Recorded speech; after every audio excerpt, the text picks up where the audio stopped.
Friends, today நம்ம தூதுவளை சட்னி பார்க்க போகிறோம். அதுக்கு தூதுவளை, கடலைப்பருப்பு, உளுந்தப்பருப்பு, சின்ன வெங்காயம், பூண்டு, மிளகாய், கறிவேப்பிலை இதெல்லாம் சேர்த்து நம்ம இப்போ வதக்க போகிறோம். ஃபஸ்ட்டு நம்ம பேனில் ஆயில் ஊற்றிக்கொள்ளவும். ஆயில் சூடானதும் அதில் உளுந்தப்பருப்பு, கடலைப்பருப்பு,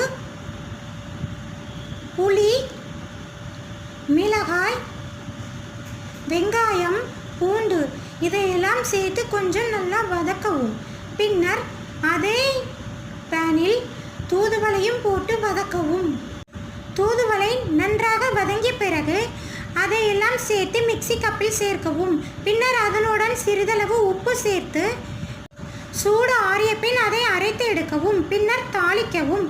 கடுகு, கறிவேப்பிலை போட்டு தாளித்து இப்பொழுது தூதுவளை சட்னி தயார்.